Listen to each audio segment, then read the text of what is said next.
5.7. So 5.7. And that's on related rates.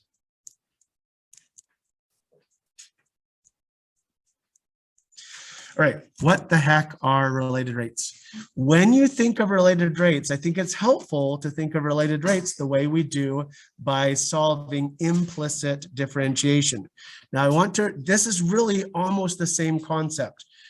So I really want to, let's recall what implicit differentiation is. So I'm going to give you a problem like, I don't know, what if I write 2y squared plus 5x equals, I don't know, 10. And I want to take the derivative of y with respect to x. I'm taking the derivative of y with respect to x. How would I do this with implicit differentiation, Bentley? And do you remember how to do this? So we're trying to isolate y, correct? We could. In fact, if you isolated y, which would mean we would just subtract the 5x from both sides, and that would give us 2y squared equals 10 minus 5x. And then we would divide both sides by 2.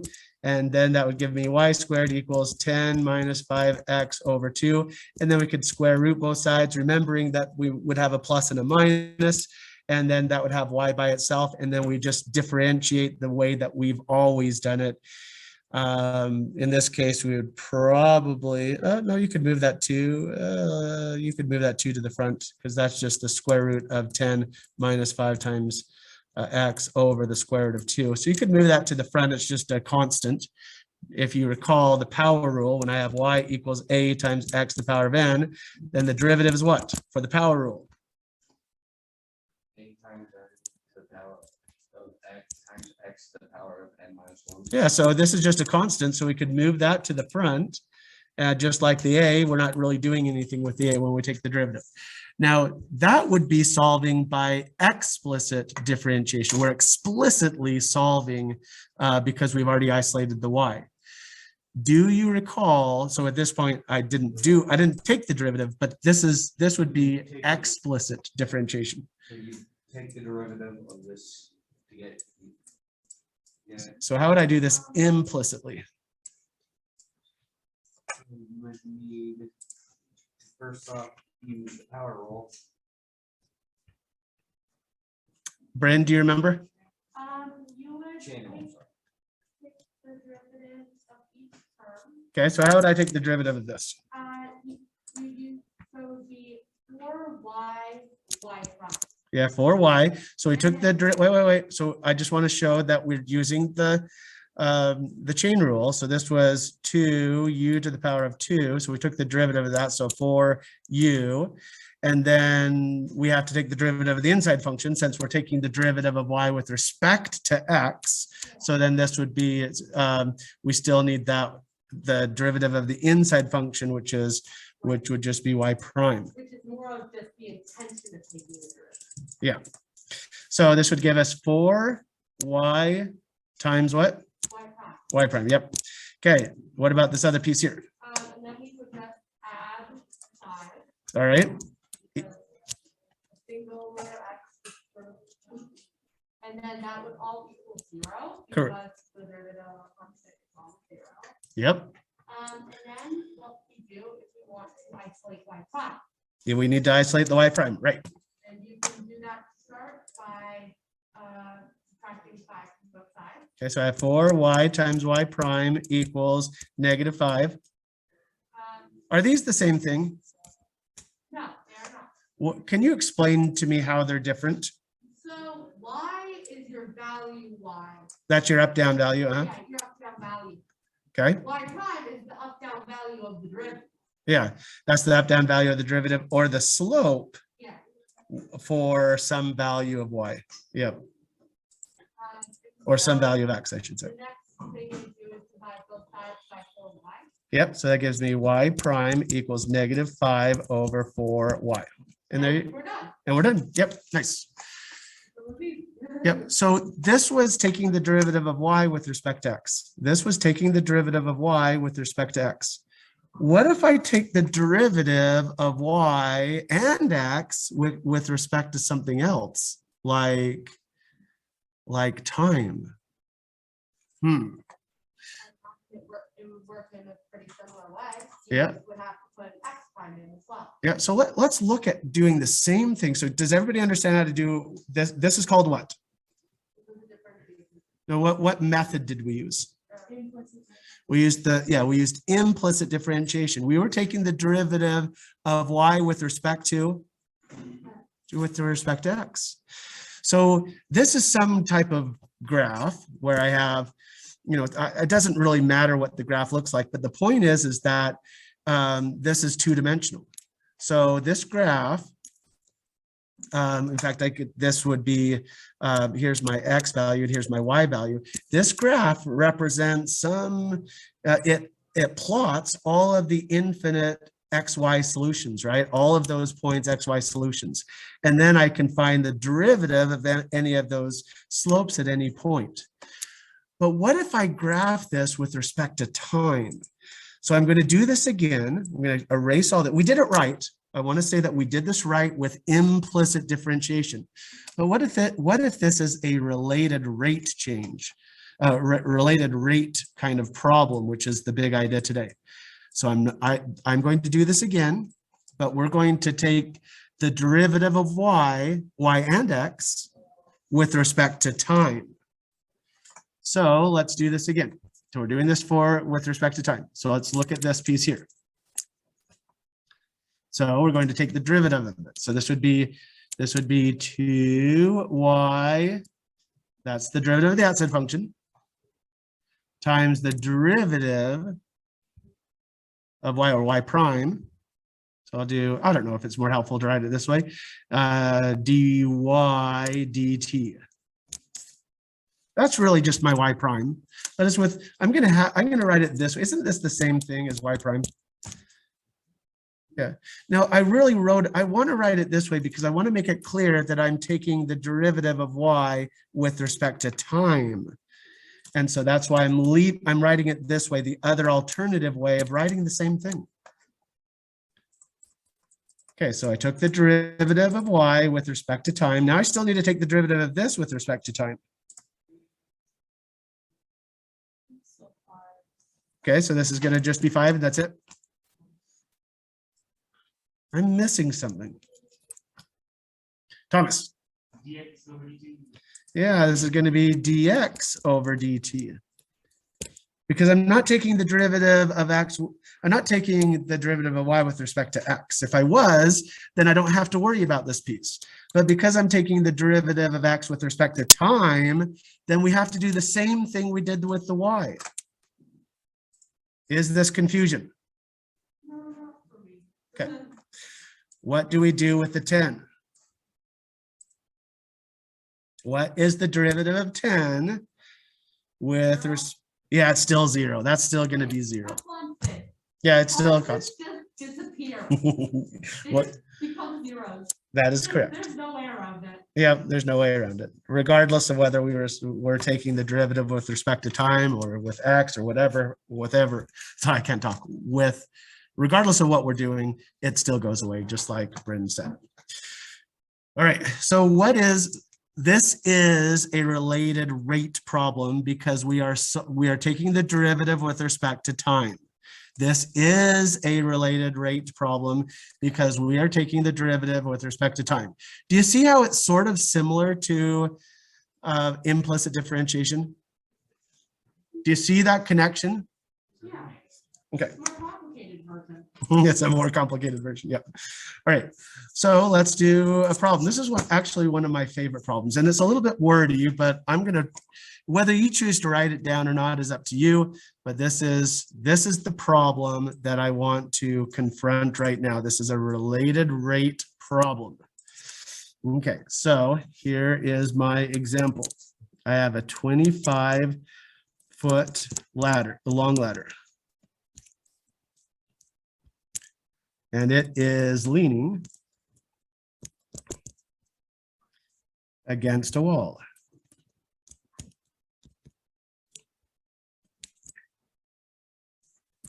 and slide towards the floor.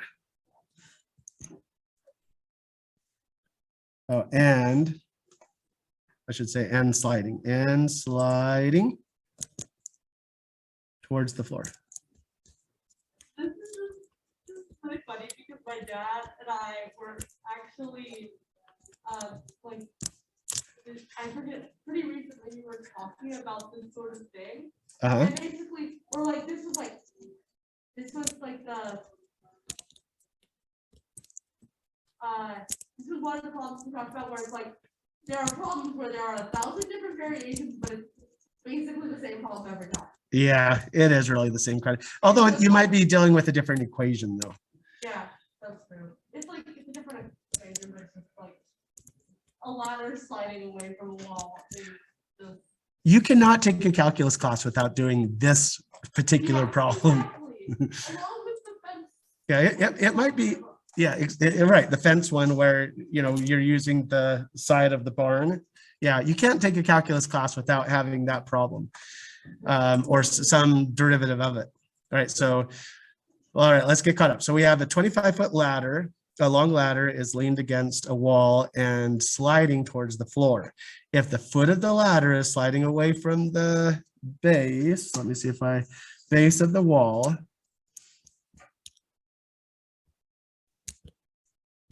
at a rate of 15 feet per second, how fast, let me zoom out so we can see everything, how fast is the top of the ladder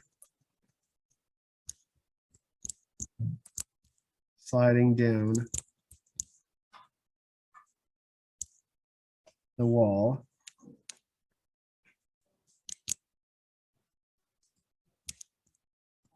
on the top of the ladder is 7. I know this is wordy, I'm sorry, is 7 feet from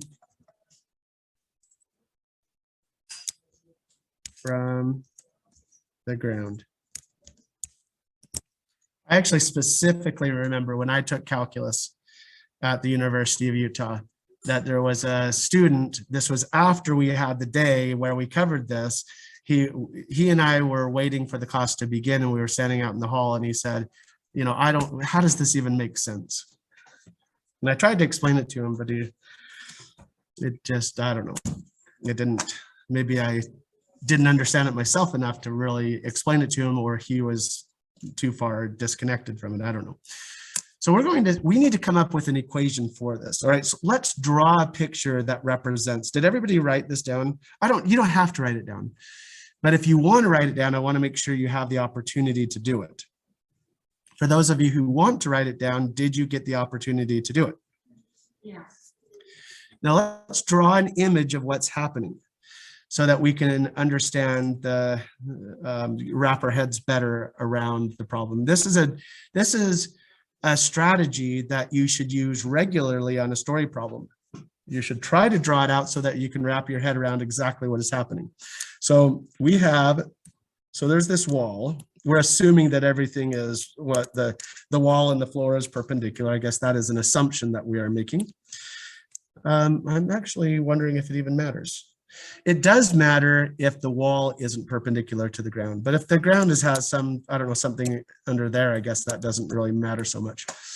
But I think that you still, at least depending the kind of equation that we're coming up with, I mean, what would you do if the I don't know, the wall was bent like that? Ugh. I think we'd have to use law of sines or law of cosines because this is a non-right triangle. We could still do it. We'd just have to use law of sines and law of cosines, and then we'd still have to take the derivative with respect to time. So I think it's really helpful to think of the wall as being perpendicular to the ground because that creates what kind of triangle? Right. It creates a right triangle. And we have a number of tools that help us with right triangles. How long is the ladder? Okay, so we could say that this is 25 feet. Does that change at all? No. Now, it's convenient to think of this as the Cartesian grid. I could extend this line right here, and this could be 0, 0. And we could call, does this distance here of x, does that stay constant? Yes or no? No. No, because of this thing is sliding. And over time, you're going to get something like this, right? The ladder is going to be more like that. So in fact, your y value and the x value, they are changing. Those distances are changing.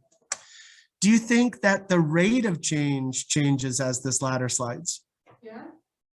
Does it make sense that how would it change? Do you think as the ladder slides, if it doesn't stay the same, then how does it change? Probably speeding up because gravity. Yeah, I would say it probably speeds up because of gravity before it hits the ground. I would agree with you. So let's go ahead and because these distances change, we are going to label these values as x because that's our left right, and y because that's our up down. Now, when we look at this kind of problem the way that I wrote it, what kind of tool comes to mind?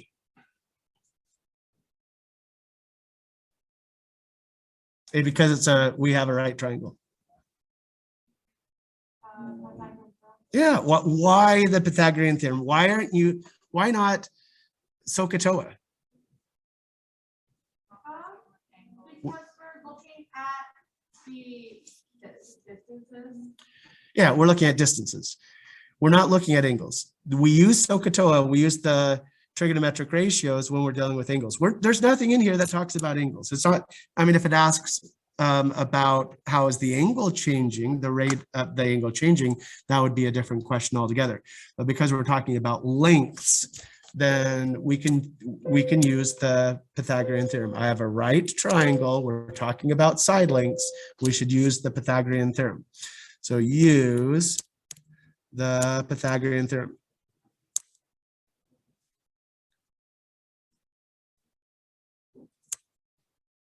Does everybody understand why? Why we're using the Pythagorean theorem and not another tool like the triangle sum theorem or the trigonometric ratios? Yeah. Okay. In terms of x and y, what is the Pythagorean theorem?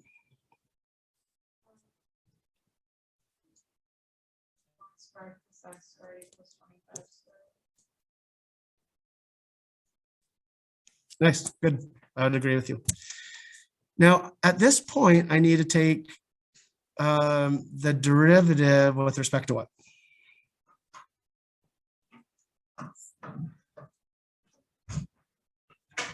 To what? We're going to take the derivative with respect to what? Time. What in here tells me it's time? Thomas. Yeah, we're talking about a rate. How is rate? Rate is like a speed, right? So we're talking about distance over time. We're talking about distance over time. So we're going to take the derivative of this with respect to time. So what does this first piece here become?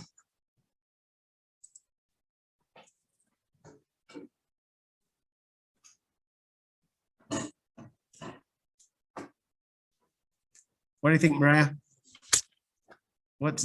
If we're taking the derivative with respect to time, what does this first piece become? What does the first term become?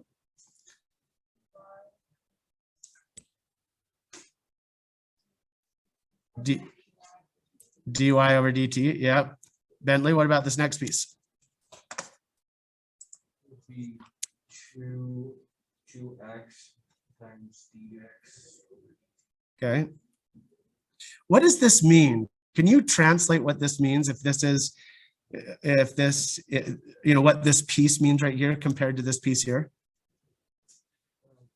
Remember, what were those things that we talked about at the other main idea last time? Were they called differentials? What did we learn about the differentials? This is how do we read this? What is this piece here? Change of x for Yeah, over the change of time. And this is the change of y over the change of time. That's how we would read these. Okay, so these are in fact rates in here. So what is the 25? It's still 0, yeah. Do we know anything already based upon this problem here? Do we know any of these values? We have, how many different values are here? How many different variables are here?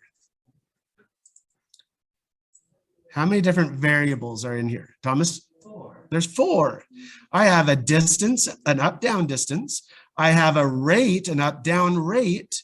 I have a left-right distance, and I have a left-right rate. I have 4 different variables. Now, as the ladder goes down, then the y value decreases. As the ladder goes down, what happens to the x value? It should be increasing. So those just giving some arrows on what happens to those values as the ladder goes down. Is there anything, I'm actually going to, I think I'll do this. I'll just copy this so I don't have to do it again. Not that it really matters. I'll do it again. I'm just get rid of that. Okay, so this is going to go down. Y is going to decrease and X is going to increase as we go down. Is there any information in here that we already know? Any information in here that, what's that? dx over dt. We know what dx over dt is. Where does it say that? The rate at which the wall is sliding down the wall, or the ladder. Okay, The base of the ladder sliding down or sliding away to the wall. so this piece here, do we agree that this piece here is my dx dt? Okay, so I'm going to substitute that in. If I already know what that is, I'm going to substitute that in. So I have 2y dy dx plus 2x times 15. What am I trying to solve for? Yeah, I want to solve, well, says how fast is the top of the ladder sliding down the wall when the top of the ladder is 7 feet from the ground? What am I trying to solve? So you want the derivative when y is 7. A derivative of what? The derivative. Which variable do I need to solve? Y when y equals 7. I want to solve for dy dt. That's what it's saying here. It's saying how fast, that's a rate. How fast is the top of the ladder sliding down the wall when the top of the ladder is 7? I want to know how fast we are sliding down. That's my dy dt. Can everybody see that connection? Yes. Okay. Let's get rid of all of that. Oops, I don't need that. Okay, so I'm trying to solve for this, which means I still need to know what? I still need to know an x, and I still need to know a y. Do I know any of those? Y is 7. Yeah, it tells us right here that y is 7. So that's going to be, this is my y value. So I'll plug that in. That gives me, I use a different color, how about green? 2 times 7 times dy dt plus 2x times 15 equals 0. I still need to solve for x. Can you think of, anyway, Thomas?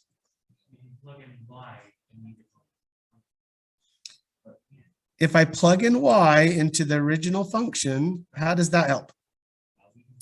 And then we can find x. Does everybody see that? Yes. Okay. So we're looking for what is x? Is x a rate? It's a distance, right? So I can calculate the distance. The Pythagorean theorem right now calculates the original, calculates for distance. So if I plug in this 7 for my y value, I can calculate the distance of x. Hello, Rams. Again, I apologize for the interruption. You can listen up for 1 quick second. Again, due to the us going to remote learning tomorrow and Tuesday, we want to provide you some time to see your B-Day teachers. So we are going to take the first 20 minutes of fourth period. We'll get on and announce it again, but it'll be from 1:50 to 2:10. The first 20 minutes of fourth period for you to go around and visit your B-Day teachers. B-Day teachers or teachers, if there is anything you need to get to those students, please have it ready at that time. If you need help getting anything ready, let us know, and we can come and help provide support. Again, if you need a computer, please make sure you visit the library. Also, hotspots are available in the main office. Thank you, everyone. Thanks for your flexibility. Go Rams. I made a mistake with the 25. 25 squared. Yep. The ladder is 25 feet. And so this should be, if for the Pythagorean theorem, it's one side squared plus the other side squared equals the hypotenuse squared. So this needs to be squared. So I need to square this one down here as well. So if I solve for this, that's going to give me what, 49 plus x squared. I have no idea what 25 squared is. 625. Is that right? Okay. So if I'm trying to solve for x, I'm going to subtract this 45 from both sides. That gives me x squared equals 625. Louder? 576. 576. And then, yeah, so I take the square root. So that gives me x equals 24. Now I can substitute that in over here. And so that's giving me 14 dy dx plus 2 times 24. That's 48. 48 times 15 is giving me 720 equals 0. Now what?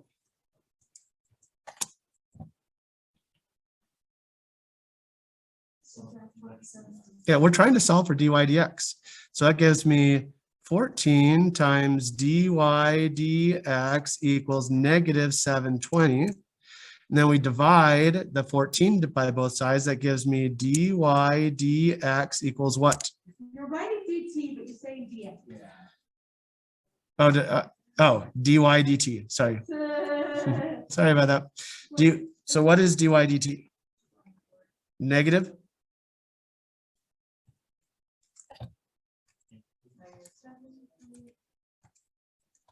Which is what? Negative 51. Why is it negative? It's moving down. Yeah, because it's going down, the ladder is moving down, it should be negative. So what is it? What are my units? Feet. Yeah, feet per second. Can you, Kana, can you explain to me all of the steps of what we went through?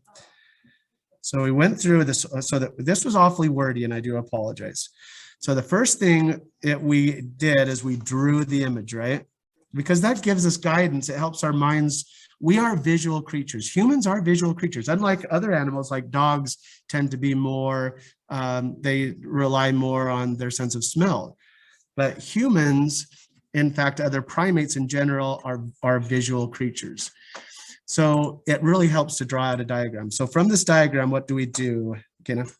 Well, we have to use the Pythagorean theorem to try to solve for like x and y. Okay, so that's what we did here. And then we take the derivative to find like the rates that they are following. Yeah, so we took the derivative with respect to? With respect to time. Good, okay. And then we plug in that answers that we already had. Yeah, so some of the answers that we already had, we could just plug those right in. For the answers we didn't know, We solved for, I think it was x. with Yeah. the Pythagorean theorem. yeah, we just used the Pythagorean theorem and dealt just with the length. So we didn't use the derivative of the Pythagorean theorem. We just used the original so that we could plug those values in, and then, And then we solved for dy. yep. Now, as Bryn said, it sounds like the conversation that she had with her mom is that, with your mom and your dad, With my dad. with your dad, that this is a very common problem that you're going to see in a calculus class. Now, maybe you don't have to solve for how fast it's falling. Maybe it's going to say how fast is it sliding away from the wall. So there's a lot of different ways that this can be, the same problem can be written, but basically you do it the same way, just like Bryn said at the beginning. That's funny, 'cause it's like, oh, ladder, Mhm. that's fun. I don't really, I haven't run into it before, but I know from my dad's experience that it will show up a lot. I It's like a farmer doing a pasture by a river. yes. There are certain problems that are just so, I don't know, they're just, they represent the concept so much that they're used over and over and over again in lots of different books. Bentley, did you want to say something? Nothing else. Okay, we're going to move on to a different problem. Do another one of these. Is it as wordy, Mr. Hall? This one's not so bad. What's that? Where are you trying to find the time? Is that what it says? If we read the problem, it says, how fast? Do you see that right here? It says, how fast is the top of the ladder sliding down the wall? Now, finding the time, could we use that to find the time when it hits the ground? It's going to be harder because it's accelerating, right? And in fact, Yeah. we would probably have to use one of the equations that would integrate that, what is it, -16 t squared plus our velocity, our initial velocity times t plus our initial height. You would probably have to incorporate that if we wanted to find the time when it hit, because we have to take into gravity the speed of the acceleration.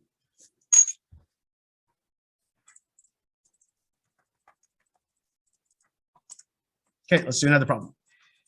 Do I have enough room here, or should I just move over? I'll try to squish it in here. So here's my next example. A circular pool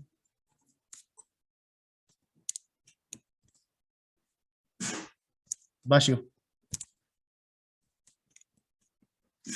Bless you.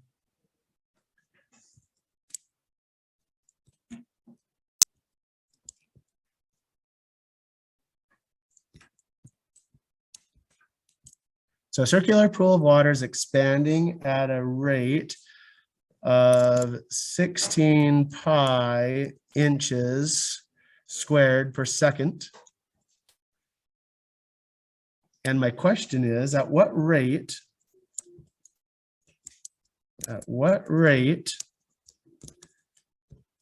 is the radius expanding when the radius is 4 inches? So this is just, imagine that, I don't know, you have a rain gutter and it's pretty dry and at first, and maybe the rain gutter empties out on some pavement. Now, when it first starts to rain, then the water trickles off the roof down the rain gutter and droplets of water start hitting the pavement. Now, as time goes on, so at first that droplet of water makes a little, I don't know, a little circular splash. But as that splash, as more drops are added to that single splash, then the growth of that puddle is going to increase. That's what's happening here. That now we have this pool of water here that is expanding in what direction? What direction does this expand? Well, which direction? Up, down, left, right? How about in all directions, right? It's expanding in all directions. This thing is expanding in every direction. Can you guys imagine what's happening here? Can you wrap your head around the idea? Pouring water on the floor. Okay, So the initial area, yeah, before the single drop. But it looks like it would be the initial, no, it doesn't paint where we need to start. So what we have, we're starting with this puddle having a radius of what? 4 inches. Yeah, 4 inches. And at this point, I want to calculate, what am I trying to calculate?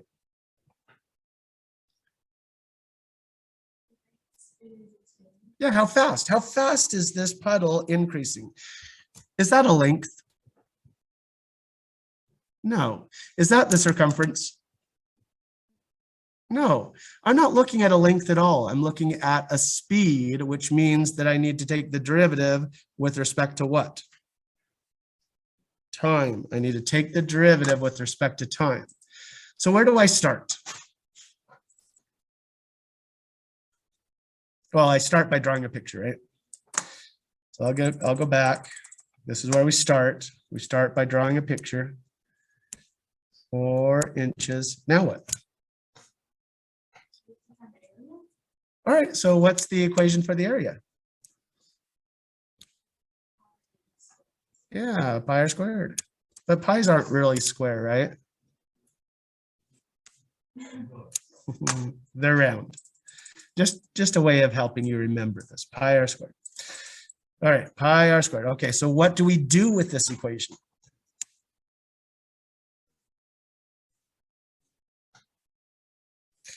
I don't want to ask Thomas because I know Thomas knows.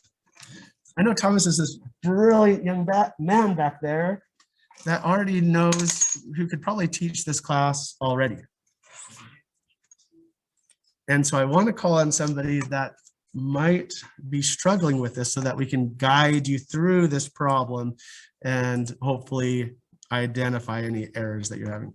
But Thomas, I recognize your brilliance, but I'm going to call on somebody else. How about Tate? Tate, what do I do from here?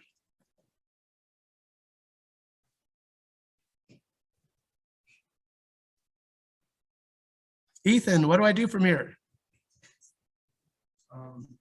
What's the big idea today?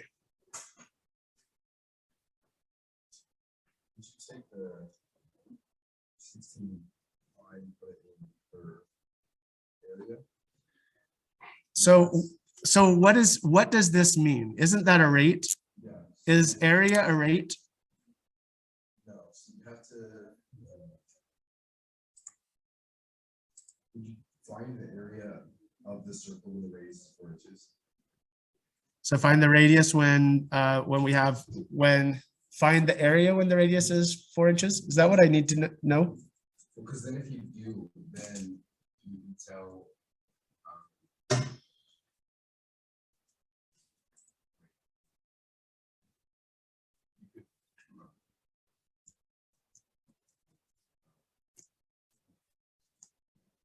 was thinking you could put it in for the 16 pi.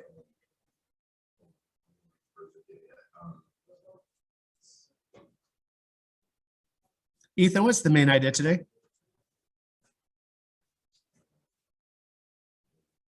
Related rates.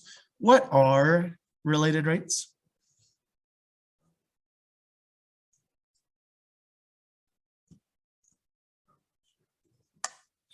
Well, I tried to connect related rates a little bit to the idea of implicit differentiation. And maybe I didn't really spell it out, so maybe I'll spell that out a little bit more over here.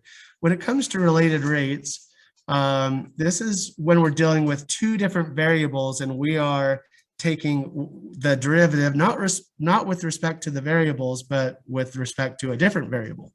And with the related rates, we're specifically talking about time.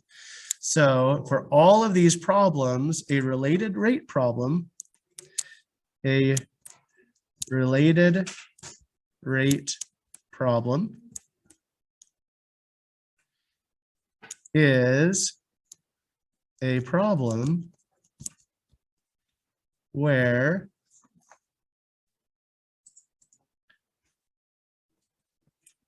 we take the derivative of different variables with respect to time, of different variables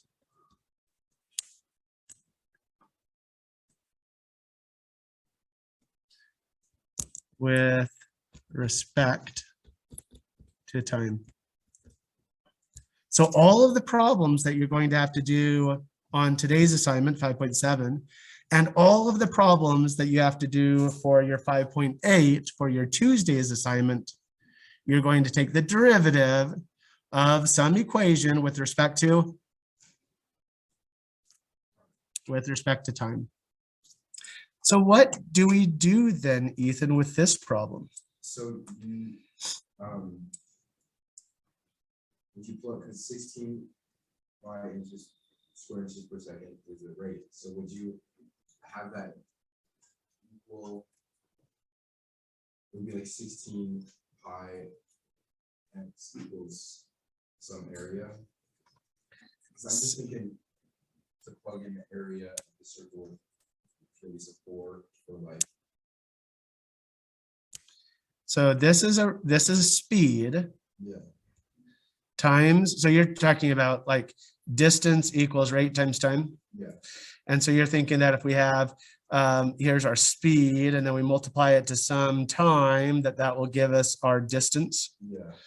But isn't this linear? Whereas area is what? Oh, areas.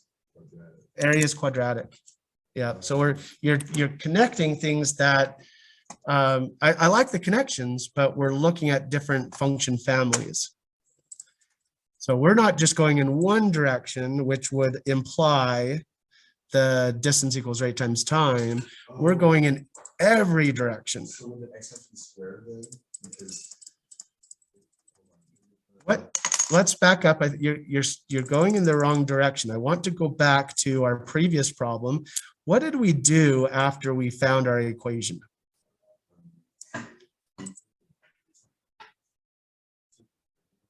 For each one of the variables with respect to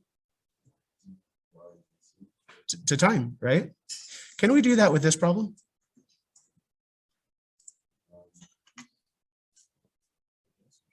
Okay, so what does this first one become?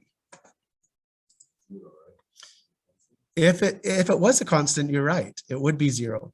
But I want to take the derivative of the area as it grows. I want to know how fast the area is growing, which is a rate. So we're going to take the derivative of this variable with respect to time. So that's going to be, so this becomes what then? The change of A over the change of time. Yep, over the change of time. And that equals what?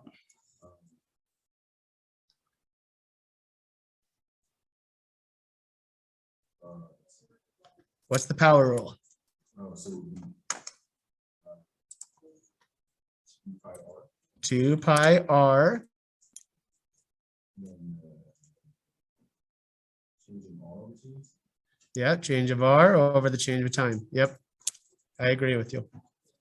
So the way we read this is the way we calculate the change of our area with respect to time is 2 pi times the radius at some distance, and then times the speed of the growth of the radius at that particular distance of the radius. I don't know if that made it more confusing. So what do we know?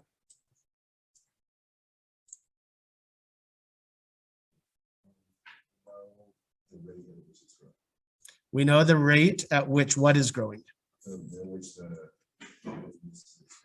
The radius is expanding. So what is that? What variable is that? that would be the. This is the rate. So a circular pool of water is expanding at a rate of a circular pool of water is expanding at a rate of what? What is this? It's the rate of what?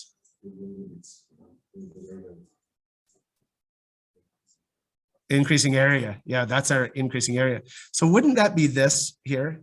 The change of our area over time?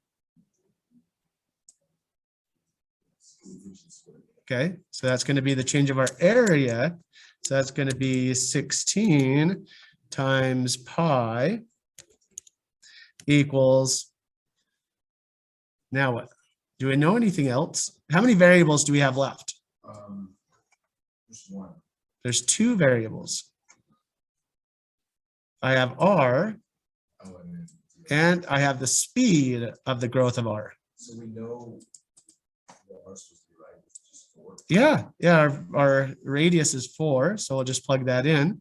So I have 2 times pi times 4 times dr dt.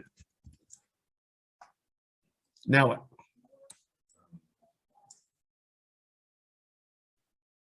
Well, then do we plug it into the original equation? Or is that belongs? What are we trying to solve? I want to know what the, We're trying to solve for time, right? well, no, we're not trying to solve for time. We're trying to solve, what does this mean right here? Area. Well, no, it's like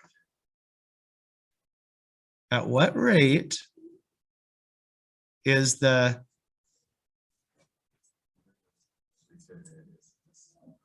at what rate is the radius expanding? What does that mean? What's the rate of radius expanding? What variable is that? It's dr dt. So we don't really have to plug anything into anything, right? We already have dr dt. So then we just have to have the equation. Yeah, how do we do that?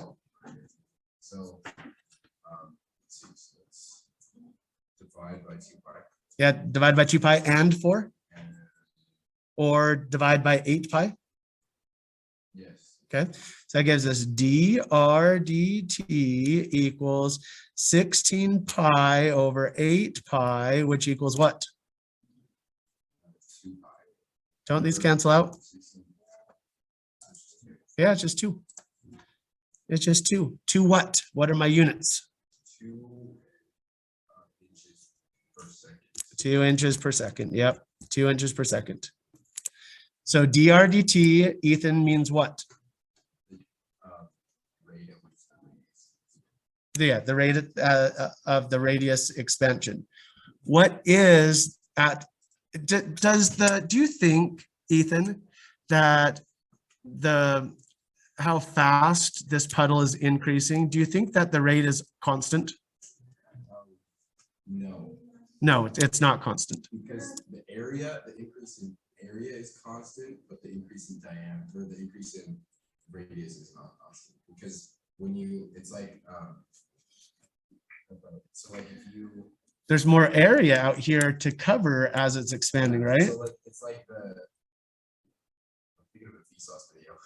The rate, it's like because if you want to take the same amount of area for like a big circle, it doesn't add a whole lot onto it, like as much as radius as with a small circle.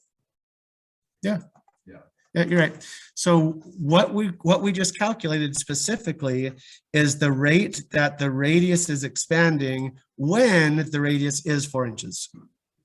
After the radius isn't 4 inches, then the speed, I don't know, probably slows down. Okay, is everybody good with that? Or are you confusion?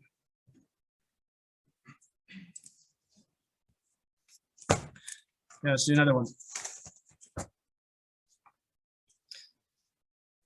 Let's do another one.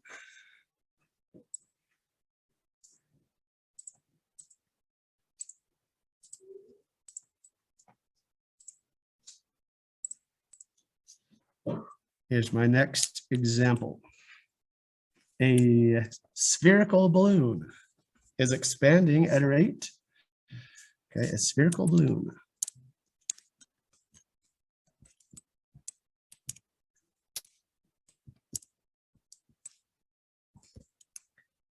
Is expanding at a rate of 60 pi. I'm just making it worse.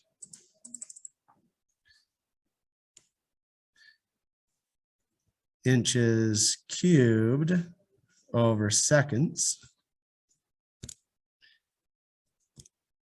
How fast is the surface area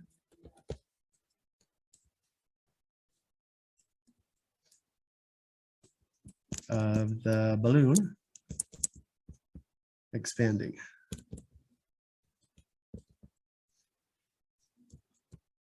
When the radius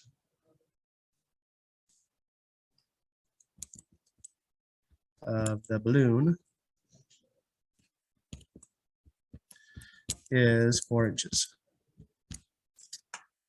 Now, there's two equations I want to give you because I don't expect that you're going to have these memorized. These are not equations that you have to have memorized. What equations do you think that I'm going to give you?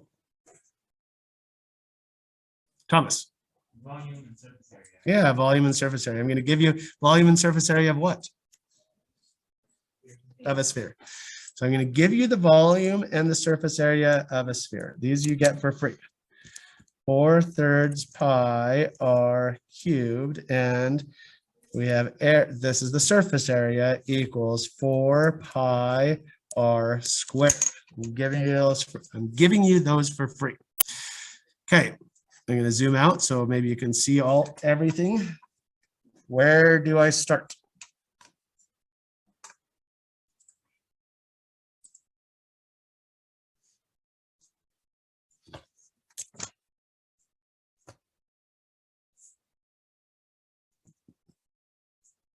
Start with volume. Okay, so you're saying that we should start with the volume? Yeah. So let's figure out first what we're trying to calculate. What do we want to calculate? Surface area. The rate of the as the surface area expands, but it gives us a bunch of information here already. So what do you think we're going to take the derivative of then? So first, we're gonna take the derivative of volume, which will give us. Because this is the rate, right? Yeah. Okay, so what is the derivative? So what is the derivative of the volume? The derivative of volume is the change of volume over change in time, dv dt over is equal to 4 pi dr dt squared. Close. You're missing something.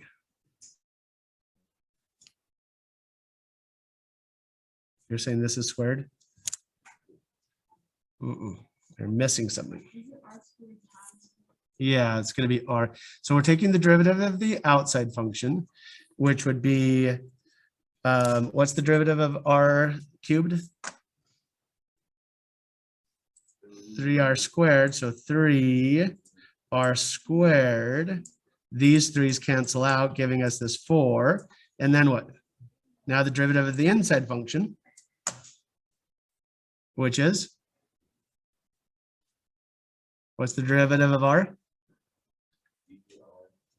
dr dt. The derivative of r with respect to t is dr dt. So, excuse me. So what I'm missing is r squared. Bentley, are you good with that?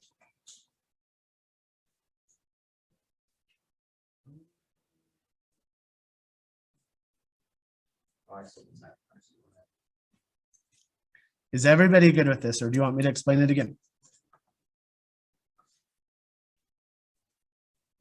Oh, I don't dare ask a question in calculus, because that means I don't know. This is new. This is called the learning curve. We're all struggling trying to learn this concept, right? So this is okay. It's okay to ask a question. So one more time, I have this 4, so I have the volume of a sphere equals 4/3 pi times r cubed. Now the inside function is this r right there. So I'm going to take the derivative with respect to time. So V becomes V dV dt.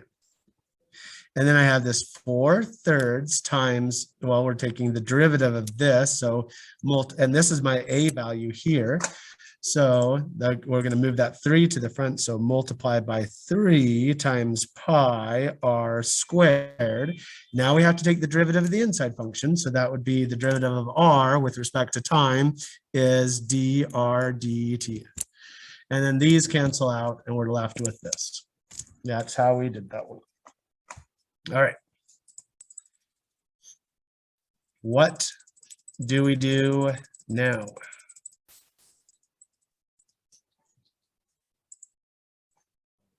Then we plug in, because you know the rate of the volume. Mhm. So you plug in 65 for that rate. Yeah, so this is what variable? How many, wait, first of all, how many variables are there here? 3. There's 3. We have 3 variables. We have this one, R, and this one. Those are our 3 variables. For dV or dt. Yep. So this is my dV dt. So I'm going to plug that in. I have 60 pi equals 4 times pi r squared times dr dt. Do I know anything else? You know the radius of 4 inches. All right, so I know the radius. What variable is radius? That's the R squared. That's my R. Yeah, that's the R value. So I'm going to plug that in as well. So I'll plug for R. I'm going to replace 4 here. 4 squared dr dt. And then we solve for dr dt. Okay, so if I solve for dr dt, this is 16. What's 16 times 4? 64. Okay, so that gives me dr dt equals 60 pi, that's not 60. 60 pi over 64 pi.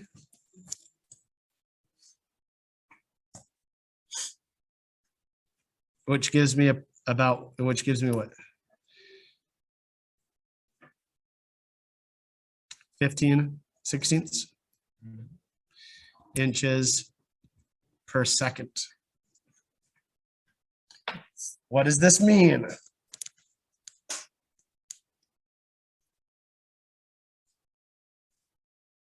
What does this mean?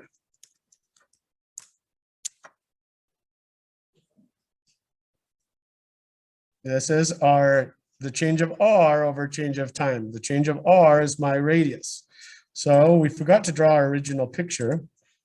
But if I have, here's my spherical balloon with a radius of 4 inches. And what we just calculated is how fast the radius is growing,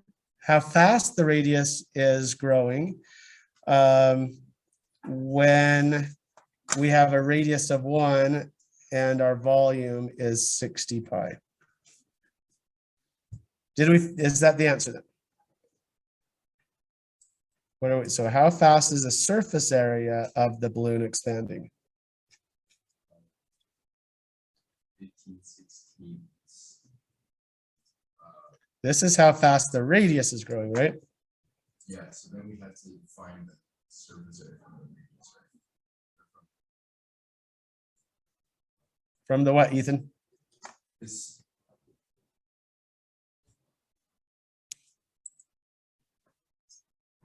The surface area is 4 pi r squared, right? So then we. Does the 15/16 just go in for the R, that equation? Is this R? It's a rate, no, So it's how fast R is growing. yeah. R is a length. So then we need- This is a speed. We need to turn the area equation so that we can find the rate of that. Turn it to what? Take the derivative, right? So, Take the derivative. Yep, take the derivative with respect to what? respect to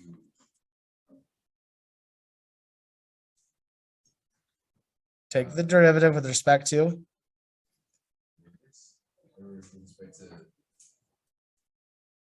with respect, we're always going to do it with, when we're talking about related rate problems, Ethan, when we're talking about related rate problems, we're always going to be taking the derivative with respect to time. Okay. So this becomes what then, Ethan? And that becomes dA over dt. Equals, let's see.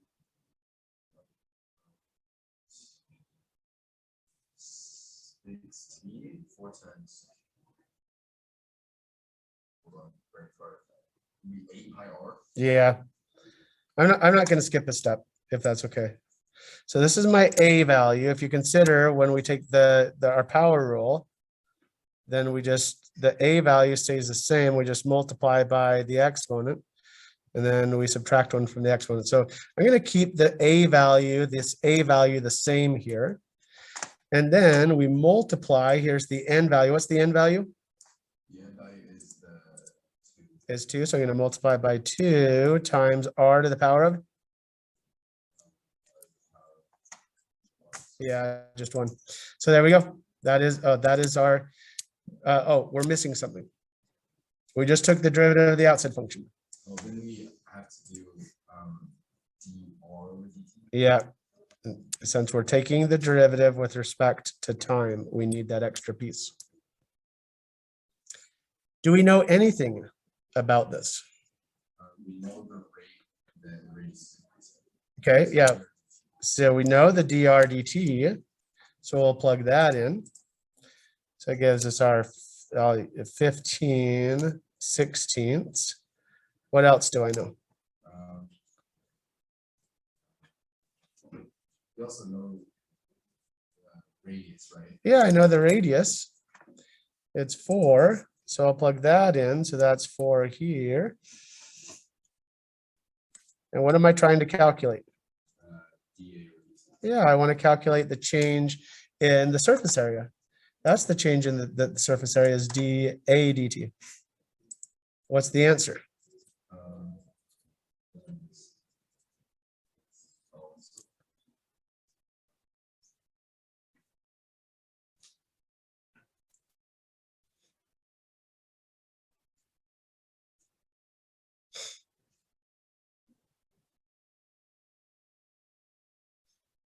Thomas, do you have an answer? Yes. What is it? 30 pi squared. 30 pi inches squared. Why is this not inches cubed? Because it's not. Surface area. Yeah, surface area is squared. Inches squared over what? Over seconds, yeah, per second. 30 pi inches squared, that's what's growing. The area is growing per second. That's my answer. So then that's the final answer, right? That is the final answer, yep.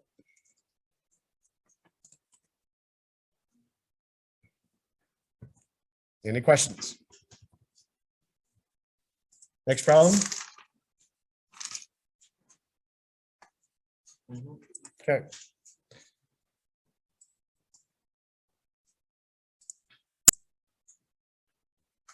So I'm just bombarding you with a bunch of problems because that's how we learn these. We just have to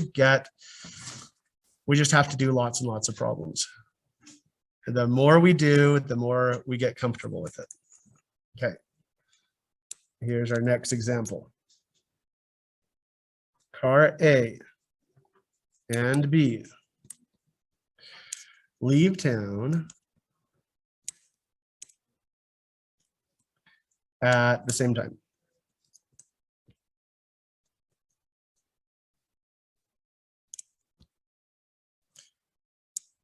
Car A heads due south.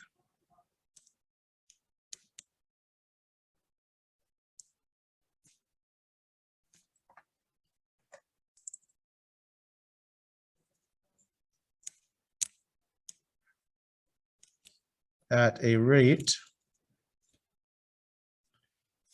of 80 kilometers per hour. And car B heads due west at a rate of 60 kilometers per second, per hour. I think I might have said, yeah. Sorry, per hour. I read it wrong. Very fast car. Per hour. How fast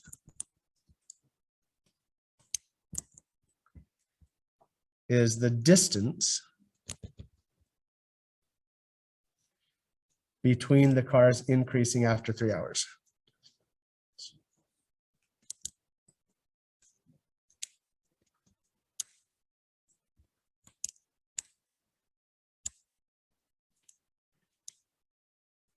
After 3 hours.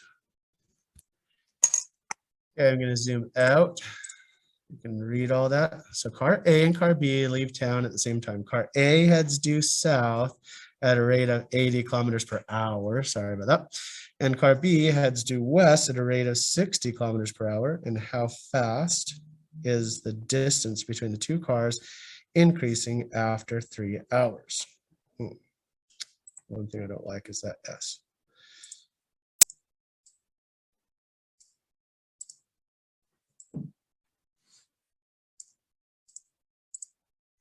Okay, where do I start?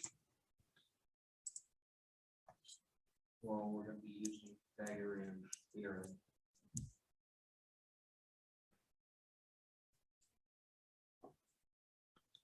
First step is what? I want you to draw a picture. I really want, even if you can visualize it, I want you to get in the habit of drawing a picture. I think it really helps to wrap our heads around what's happening here. So there's two distances that I need to draw. It says that I'm going, the car A is going south.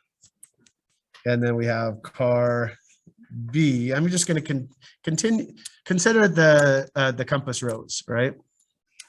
The compass rose is what, how do I label the compass rose? Does anybody know what a compass rose is? Where do I start with labeling the compass rose? Okay, north is where? Up, okay, so this is north. Okay, the right is east. South and then west. So you're just going clockwise around. So we have a car that's going, it says car A is going south. This is car A. And then we have another car, I'll actually put the A on the other side over here. And then we have another car, car B, that is going west. So we'll say that this is B. I'm drawing these arrows because the arrows indicate the direction that the car is going. Now, if I read this correctly, it says, how fast is the distance between the two cars increasing after 3 hours? I'm actually going to draw a line like this. Why am I drawing a line like this? Thomas? Because of the distance between the cars. Yeah, that will be that line. As the crow flies, that line indicates the distance between the two cars. Now, if one car is going south and another car is going west, then we have a right triangle. So we're going to label this. I mean, I guess there's some assumptions that we're making. One of those assumptions is that the ground is pretty much flat, because if the one car is going up and down, then it's not going to go as far horizontally, for example, or vertically, as we would assume. So we're assuming that this is a flat ground. There are some assumptions that we're making here. Right, so Bentley said we are most likely going to use the Pythagorean theorem. Why would he say that? Yeah, we have a right triangle. We have a right triangle here. So we're going to use the Pythagorean theorem.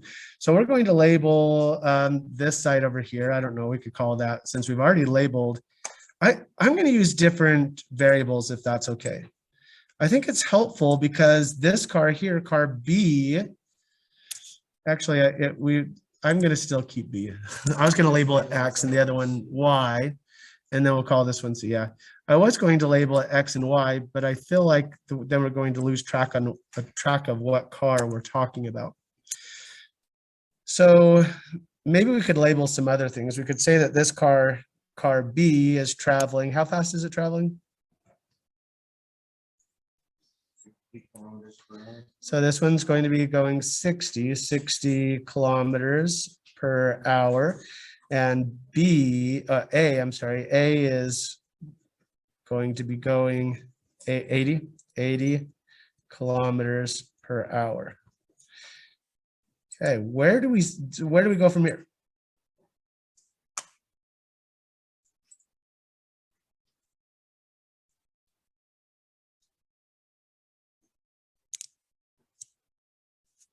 Where do we go from here?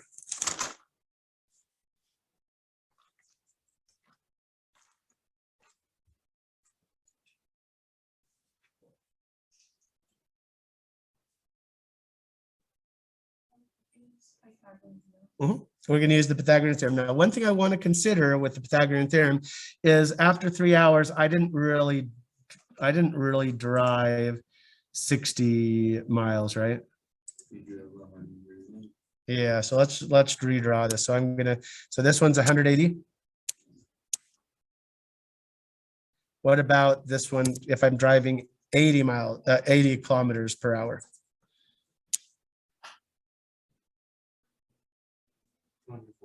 240. So we're really looking at this distance here of C. And we can use the Pythagorean theorem then to calculate this. That's going to be 180 squared plus 240 squared equals C squared. Has somebody calculated what C is? 300? What are my units? Yeah, just kilometers. We're just dealing with distance here right now. So we're looking at 300 kilometers. All right, now what? Now what do we do?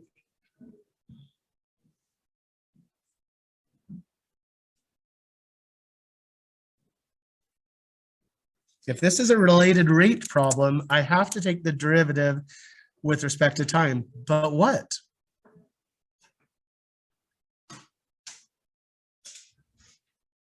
If this is a related rate problem, I have to take the derivative with respect to time. But what do I take the derivative of with respect to time? Tate, any ideas? Would it be like the?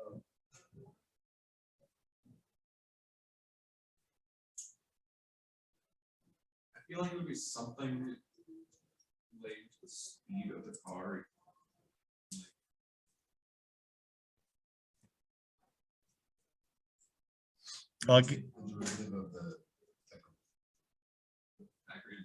Yeah.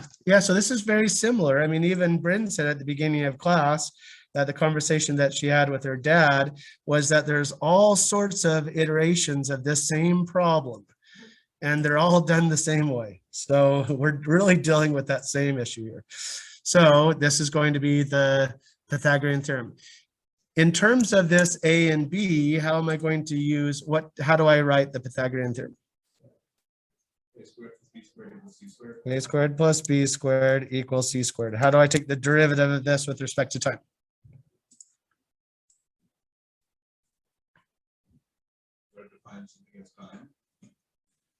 As what? So one of the variables doesn't have to be time. I'm taking the derivative of each of these variables with respect to time. So what's the derivative of A squared with respect to time? Mariah, what is the derivative of A squared with respect to time?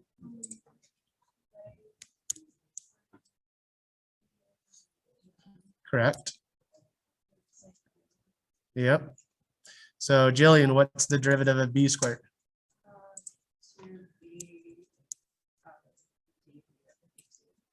Good.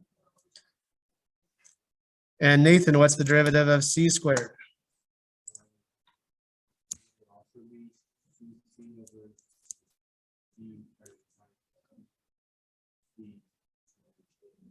Correct, yeah. We just took the derivative of each one of those variables with respect to time. All right, so what can we fill in? How many variables do I have here? How many variables? We have 6. Which one of these do we need to solve for? dc over dt. I want to know the speed that this distance here is increasing when after 3 hours, right? After 3 hours of driving. So I want to solve for dc dt. Does everybody see that? So what do I know so that I can fill that in? A is equal to 240. Okay, A, we figured that already, was 2A is 240. Okay, 240. We'll fill that in. So hold on. Zoom in here. A, so I have 2 times A, which is 240. Okay, what else do I know? DADT is 80 miles per hour. dAdt. Kilometers per hour, so. Yeah, so dAdt, the speed that I'm going is 80 kilometers per hour. So I'll write that in there as well. So that's going to be 80. Okay.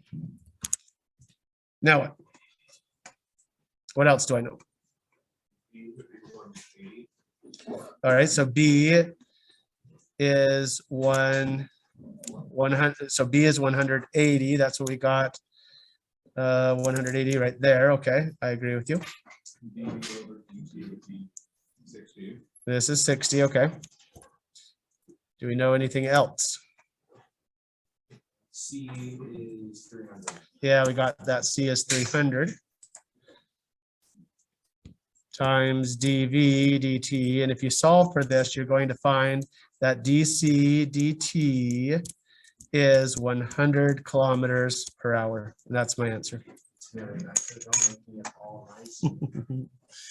Having nice whole numbers. Yeah.